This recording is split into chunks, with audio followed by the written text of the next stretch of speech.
when you put a house on the market, the price only goes one way. It goes south. It doesn't go north.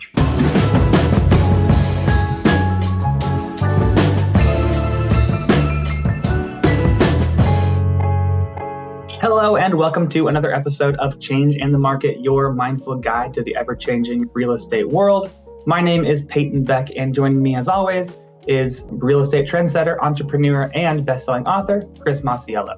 Chris, how are you today? We're recording this the day before Valentine's Day. Are you feeling? I'm in love with what we're doing. What a way to put. That's awesome. I had no idea where you were going to go with that, so I'm glad. That's okay. Neither did I. It worked well though. No, it's fun. So this week we're going to kind of bounce off of what we did last week. So last week you and Kevin chatted about the top issues that first-time home buyers might run into. Yeah. We kind of wanted to counter that with what their issues, a seller might run into first time or honestly anytime.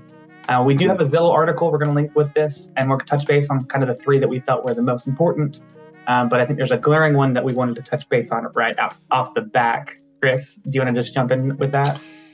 Well, yeah, we'll get into the three. But I think one of the things is that there's a reason why 96%, which is the last number I saw or I'm familiar with, it's probably slightly more now if I had to guess, consumers use real estate agent.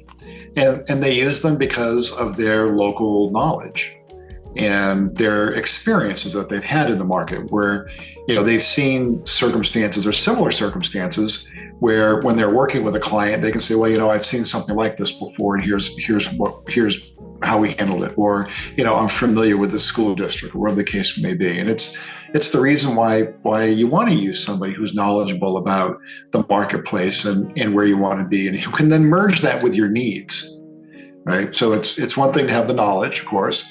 And then the real estate agent's job is then to basically collate the marketplace dynamics with your individual needs, which creates the outcome for, being in the home that, you love and that you want to be in for a while. Yeah, I love that. I mean, that's kind of our big mission here at Masiello, right? Creating that forever home. And you didn't even mention all the paperwork that they saved you from having to do. The real estate transaction is highly regulated, whether it's on the mortgage side or whether it's on the property disclosures or, any of that, right? Title, all of that. So, it's a complicated process because you think about the average sales price in the United States is roughly $400,000. Well, $400,000 is a lot of money. So when you're trading a commodity or an asset of $400,000, well, it probably should be a little complicated to make sure it's right. So there's valid reasons for all of it. Yeah, 100%. I just keep thinking about my agent who sold me this house, who helped me buy this house, and sell my last. They were on me all the time, everything I needed to do, all the steps I had to take. It was could not have happened without them. So with that in mind, and obviously your agent will help you work through certain things, there are definitely things as the homeowner, person selling, you're going to really want to take into consideration because you'll ultimately have the final say on things, right? Chris, I think the first one is something we've touched on in the last month or so, I believe, but overpricing. Yeah, I think we talked about that a couple episodes ago where we talked about, I think we referred to it as smart pricing. And so in a general sense, your agent will give you a range and then you really kind of have to calibrate the range to your motivation. And I think what we used before was if you took a house that was worth, let's just use the national average. Let's say that, the agent through doing the comparable market analysis says it's worth 400,000. Well, 400,000 doesn't mean 450. Now, if you have an immediate need, well, then maybe 400 is maybe 395. If you have an immediate need, we got to get this thing done super quick. Maybe, if we don't have a time constraint, well, maybe 400, there's a little bit of premium in the market still, a little bit. Maybe 400 is, maybe it's a 409 or something like that, but it's not probably a 425 because we with interest rates going up, borrowing costs have gone up. So yes, there's still a shortage of inventory. Yes, it's still a seller's market. And then you have to work with your agent to kind of balance your motivation and your timing needs against what that price should be. So overpricing obviously relates a lot to, and this isn't the next one, I'm just curious, it relates a lot to days on market. And we talk a lot about that, especially when we're doing strategies for a specific sell. How does days on market impact what you feel like a house's value is. And like we talked about before, when you put a house on the market, the price only goes one way. It goes south. It doesn't go north. Like there's no pricing strategies. Well, my house has been on the market for 90 days. I think I'm going to raise the price. Like that's like not a thing. So, and all the websites are pretty transparent now about how long a listing has been on the market. So now it's winter, so in most parts of the country. And so the market might be a little bit longer just because of the time of year. But, if you're in a market where, I say generally the time on market is 60 days and, you're on for 120, well, that would probably broadcast that we've missed the mark on pricing.